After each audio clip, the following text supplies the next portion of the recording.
Gente, bom dia, bem-vindos ao nosso Dose Diária de hoje. Como vocês estão por aí, tudo bem? Bom, vamos lá. Hoje, culpa, vergonha, ressentimento, remorso, cobiça, inveja. Acho que basicamente isso, mas você pode lembrar de algum outro aí. São esses sentimentos, os sentimentos que são sentimentos adquiridos moralmente ou em relação na vida. São sentimentos que a gente aprende, que a gente constrói socialmente ou em relação, quer dizer, com os pais e tal, na nossa história.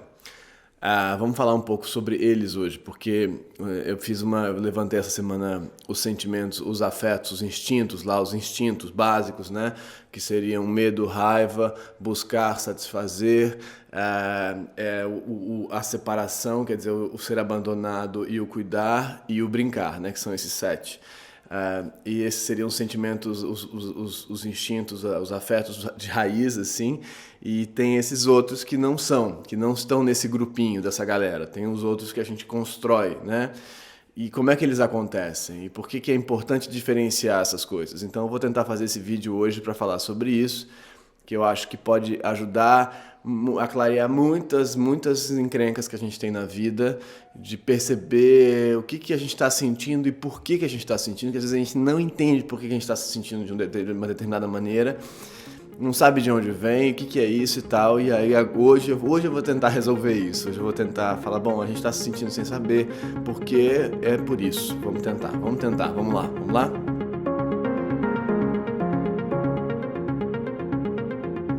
Então, eu determinei esses 7 instintos básicos. Essa nomenclatura você pode encontrar num cara que chama Panksepp, que é P-A-N-K-S-E-E-P. P-A-N-K-S-E-E-P. Nos textos dele, ele morreu faz pouco tempo, eu acho, mas enfim, ele estava tentando mapear esses instintos. Beleza, aí você pode ler lá, discordar, ver o que você acha e tal, mas enfim, você tira as suas conclusões. Tem esses instintos básicos, mas então esses instintos representariam talvez o que a gente chamaria lá no Freud do campo das pulsões, né? As pulsões, as coisas que estão lá no limite entre o que é o orgânico, o que é o biológico, o que é o das membranas e o que faz a gente atuar no mundo e a nossa primeira relação com o mundo nesse sentido. Que é, acho que talvez a parte mais delicada, assim, da teoria freudiana, mas então, que ele vai, então, as pulsões de conservação, né, as pulsões, a libido, e aí depois pulsão de vida, pulsão de morte, ele vai tentando dar conta. E esses sistemas, para mim, clareiam muitas coisas que estão lá complicadas para o Freud, mas vamos lá falar sobre isso. Então, o que seria isso, basicamente, né? Seria, assim, você, então, tem necessidades fisiológicas que estão acontecendo com você, tipo sede. E aí você então vai buscar esse negócio, vai buscar a água, e aí você vai então satisfazer essa necessidade. Então a busca está ativa ali para que você encontre a água, e que você então quando bebe a água sente a satisfação, 2 sistemas então funcionando e tal, e aí é isso. Só que o que acontece? O mundo não é assim, o mundo não está disponível para resolver as nossas necessidades, né? Como todo mundo aqui sabe muito bem, o mundo não tá nem aí pra gente, o mundo não tá preocupado com a gente, o mundo não tá aí pra cuidar da gente como a nossa mãe perfeita lá, ideal, tava. Não tá, o mundo não tá preocupado com a gente. Então o mundo tem várias modalidades de canalice com a gente, né? De não satisfazer o que a gente gostaria, né? Então você pode buscar a água e não encontrar a água. Aí você fala, puxa vida, aí você, né, fica ali um pouco ressentido com esse mundo, por exemplo, né? Que não te deu essa água que você gostaria. Ou você pode querer muito uma coisa assim, por exemplo, comer uma coisa, uma sobremesa assim, tal, que você vê, você é uma criança. Pensa que você é uma criança, tá? Sempre, aliás, por enquanto, você é uma criança. Então, você é uma criança e aí você quer muito comer aquela sobremesa ou aquela coisa antes do jantar, tal, aquela coisa você viu aqui o Martim esses dias, o Yakult dos Minions e tal, não sei o que ele queria muito comer, e eu falei, não vai comer antes do jantar, não sei o que. O que você faz? Bom, eu sou um modelo de pai menos repressor, menos duro, mas antigamente poderia rolar um tapa na mão da criança falando, larga isso, menino. E aí, pum, caramba, larga isso, menino. Então, essa pulsão assim, que a gente poderia já chamar de desejo nessa altura do campeonato, porque já não é mais uma pulsão pura, a pulsão do bebê ali buscando o seio, meio assim e tal, que aí ainda essa passagem da pulsão para o desejo é uma coisa que a gente pode pensar aí, né? Porque o desejo já envolve fantasia e memória, construções que estão nele. Então, da necessidade da água para a vontade do Yakult, tem toda uma construção já acontecendo. O Yakult do Minion, meu Deus do céu, então aí já tem construções de ordens diversas. Simplificando a história, você então está indo em busca de e algo te limita. Tapa na mão, fala, não pode comer isso aí antes do jantar. Beleza. Então tinha essa necessidade, essa coisa ali, esse desejo, por assim dizer, e essa coisa foi limitada. E aí, o que você sente? Você para de sentir o desejo? Você não para, você então vai sentir outras coisas junto com isso aí. Você vai sentir culpa, talvez, por ter tentado fazer uma coisa que era errada, e você não quer que a sua mãe ou seu pai deixem de gostar de você, você quer que eles te amem. Então, com isso, você teve a impressão de que eles iam te abandonar e tal, e aí você ativa um outro sistema lá, que é esse desespero do abandono. Estou simplificando as histórias, claro, mas vocês estão entendendo. Então você ativa esse outro sistema, que é o sistema do abandono. Então você se culpabiliza por ter gerado essa situação que potencialmente poderia desencadear um abandono. E aí você fala, caramba, o que eu fiz? Mas ao mesmo tempo você ficou com raiva da sua mãe que ela bateu na sua mão quando você pegar o Yakult. Então você guarda esse rancor ali, essa espécie de ressentimento também. Então tem uma cadeia de um desejo que gera uma culpa, que gera um rancor, que gera um ressentimento. E aí esses sentimentos outros vão sendo construídos. E aí ou por exemplo, a vergonha. Então você quer muito fazer tal coisa, mas um dia você fez tal coisa, quer dançar num lugar, mas um dia você dançou e as pessoas riram de você e você se sentiu ridículo, você se sentiu um idiota no seu narcisismo lá que estava querendo funcionar assim e tal. Então a sua dança foi rechaçada, então você vai criar uma espécie de vergonha que é uma inibição, que o Freud chamaria de inibição, as nossas inibições, né? E aí, então, a vergonha é uma outra coisa que é construída em relação no mundo e tal, que tem uma ligação com esse desejo lá de dançar, que foi, então, inibida. Tá? Inveja. A inveja é um ótimo exemplo disso que a gente vive aqui muito, a situação da inveja, muito intensamente. Você deseja uma coisa, mas você não pode ter, porque você não tem dinheiro para ter aquela coisa, porque no modelo neoliberal... especialmente, aliás, para quem discute, fala, não tem liberalismo, é tudo liberalismo, não é neoliberalismo, tem um vídeo ótimo no Dunker, no canal dele, Christian Dunker, já falei dele aqui, sobre diferenciando o liberalismo do neoliberalismo. É um vídeo interessante, assim, porque ele dá várias referências que você pode depois ver se você se interessa. Mas, então, no modelo que a gente está vivendo aqui, tem esse problema, esse descompasso, que é deseje muito, trabalhe muito, produza muito a empresa de si, mas, ao mesmo tempo, o retorno não vem na proporção. E aí você não consegue, então, ter, já não é o Yakult, mas talvez seja o tênis, talvez seja a roupa, talvez seja o carro, talvez seja a casa, o que quer que seja o seu modelo de desejo que foi sendo construído na fantasia desses sistemas, na publicidade desses sistemas, você não consegue ter. Mas o outro do lado consegue. O que você sente? Cobiça e inveja, né? Você cobiça aquele negócio que o outro tem, e a inveja tem raiva que o outro tenha, raiva que esse incômodo que esse outro tenha, inveja também, então, criado, é um sentimento criado e tal. Socialmente, que já não é então um desses instintos raiz, assim, é uma relação desses instintos, né, como eles existiriam nesse caminho deles pelo mundo, né? Então, um dos processos fundamentais na vida é saber diferenciar esses troços.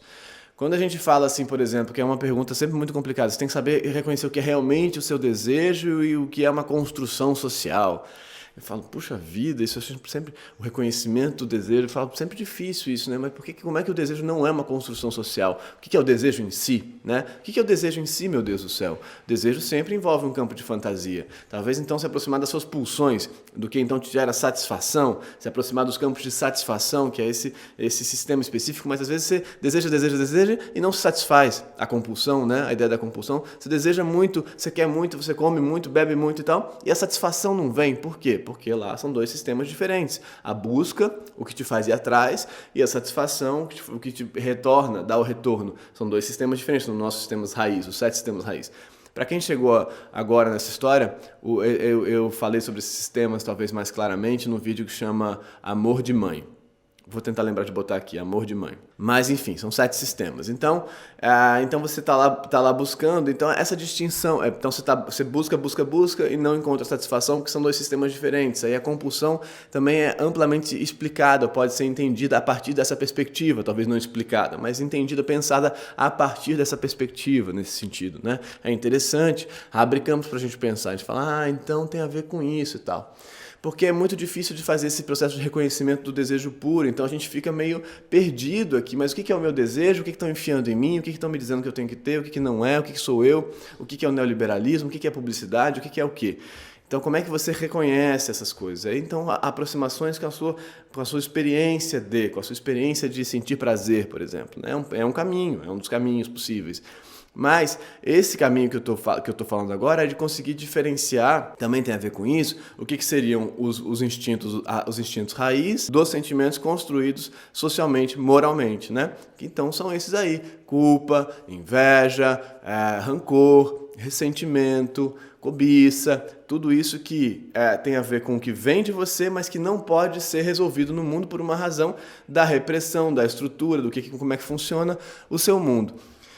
Enfim, saber diferenciá-los é importante por quê? Porque várias vezes acontece na gente, aí agora falando um pouco mais atenção assim, que acontece na gente é o seguinte: a gente tem um sentimento de culpa inconsciente, como diria o Freud. Freud fala, tem sentimento de culpa inconsciente. Aí você fala, mas como é que pode ser um sentimento inconsciente? Se eu estou sentindo, ele é consciente em algum grau, né?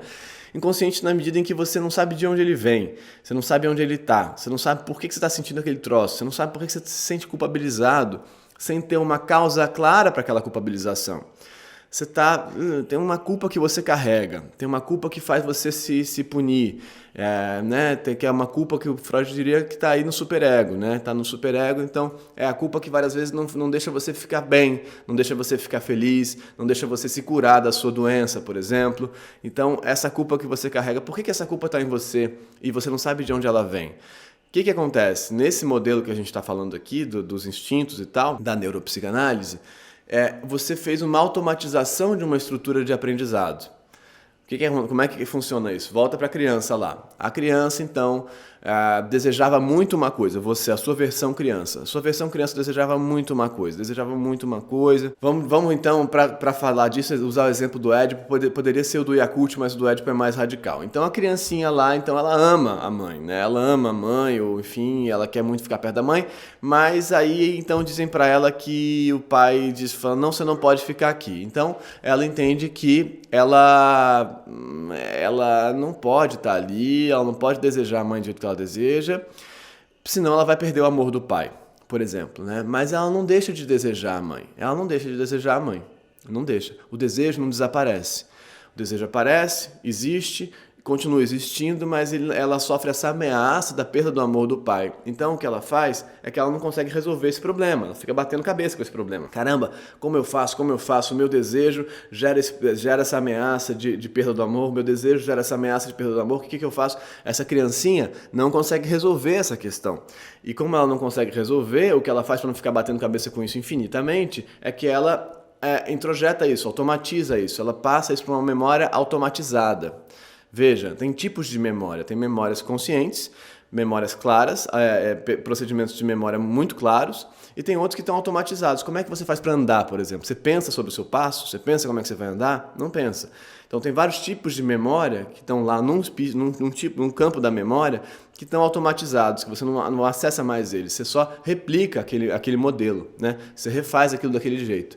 Então, quando a gente reprime esses troços ou recalca esses troços, você empurrou lá para baixo, deixa de ficar consciente, mas o sentimento de culpa continua aparecendo. Então, sempre que você deseja algo, por exemplo, você sente a culpa que você sentiu lá atrás. Criancinha que aprendeu daquele jeito, aprendeu e automatizou. Então a culpa passa a ser um modelo inconsciente de você. Você não sabe de onde ela vem. Você só sabe que quando você deseja, você se culpabiliza.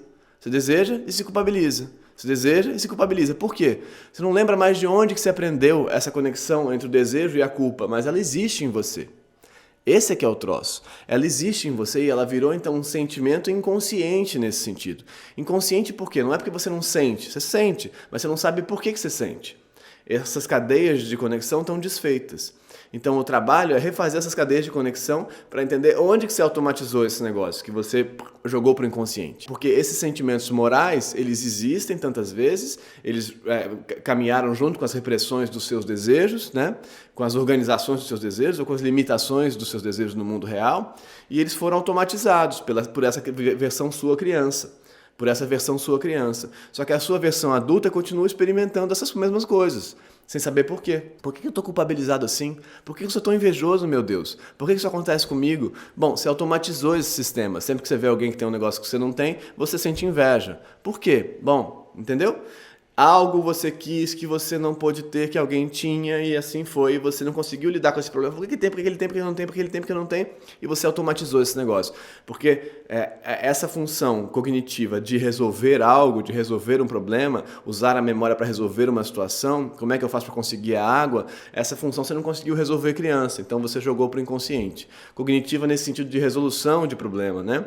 Da cognição resolvendo problemas, resolvendo essas tarefas, indo para o mundo tentando resolver essas necessidades que você apresenta físicas. Bom, então isso é importante sacar. Então a culpa existe por alguma introjeção, por alguma coisa que você botou lá no fundo e automatizou, que você não sabe qual é. Esse é o trabalho, descobrir qual é, quais podem ser, por exemplo, né? Esse é o caminho. Então, esses sentimentos morais, eles existem por um aprendizado dessa sua versão antiga, criança, de como que esses desejos não puderam ser realizados. E aí geram todos esses sentimentos morais na nossa relação com o mundo, né? Isso quer dizer o que também? Que, em alguma medida, quanto mais repressão desses desejos, mais sofrimento. Freud também falava disso já. Quanto mais repressão, mais sofrimento. Por isso, por exemplo, que as mulheres lá apresentam mais índices de sofrimento, porque elas são mais reprimidas. Hoje em dia também. Mas lá era muito intenso isso. Ele declara isso. Bom, as mulheres estão aqui buscando mais ajuda, precisando de mais, com mais adoecimento psíquico, porque elas são mais reprimidas. A questão é, você não tem como ter uma sociedade sem algum tipo de enquadramento, sem algum tipo de limite dos seus impulsos. Não tem como você realizar tudo, não tem. O lance é qual sociedade, qual modelo social que dá lugar, que dá contorno para esses seus impulsos, dá um contorno razoável para eles. E diz, olha, isso pode aqui, isso não pode aqui. Mas sem necessariamente uma repressão dura, entende? Sem necessariamente isso não pode, que é o modelo lá de 1900 do Freud, a repressão dura. Ou sem esse nosso modelo aqui, que é você tem que ter mais, tem que ter mais, tem que ter mais, mas não dá, infelizmente não dá, infelizmente não dá, infelizmente não dá. Que é o modelo dessa disputa que a gente vive aqui, né? Da empresa de si. Mas então, você sempre vai ter um limite para esses seus impulsos, o mundo sempre vai frustrar esses seus impulsos, mas o mundo pode também dar lugar, assentar esses seus impulsos, quero dizer, o mundo, o tecido social, né? O tecido social, a lógica, a linguagem, o diálogo e tal, as trocas simbólicas, podem dar lugar para esses seus impulsos, lugares melhores, mais cuidadosos, ou lugares piores, mas assim, você quer, mas você não pode ter, e que se dane você, entendeu? Então aí essa é a questão de como que esse nosso mundo lida com esses nossos impulsos e como que isso gera mais situações de sentimentos morais, nesse sentido de moralidades, como a culpa, o remorso, o ressentimento pela minha mãe que fez aquilo, pelo meu pai que fez aquilo outro, o remorso por aquilo que eu fiz, não deveria ter feito e tal, e tal, e tal. E assim segue. Vocês conhecem, todo mundo conhece isso muito bem. Sempre vai ter em algum grau, mas como é que adequa isso melhor e como é que entende de onde que vem essas memórias. Por que eu sinto isso e não sei por que eu sinto isso? Por que eu sinto isso e não sei por que eu sinto isso? Esse também é o trabalho da autoescrita, assim, em larga medida, começar por esses sentimentos morais e ir decupando, derivando para entender de onde eles vêm. É grande parte do trabalho fazer isso lá. E diferenciar esses sentimentos base, né, os sentimentos originais, por assim dizer, e esses sentimentos que estão todos construídos aí e que são modulações e relações que a gente foi construído, de onde eles vêm. E tem tudo a ver com esse momento da infância, quando a gente introjetou, automatizou esses aprendizados e a gente nem sabe mais por quê. Era isso, gente. Gente, muito obrigado, se inscreve no canal, curte esse vídeo, compartilha esse vídeo, manda ele pra alguém, talvez ele sirva pra alguém, vai saber. Comenta aí embaixo, lê os comentários são incríveis, são muito legais. Bom, me manda perguntas aí por baixo pelos comentários ou pelo direct do Instagram, para que só eu leia. Amanhã ainda quero falar mais um pouquinho sobre esses instintos e essa situação, tentando voltar a um tema talvez que tenha a ver com a situação do desamparo, da solidão, a experiência de solidão, especialmente.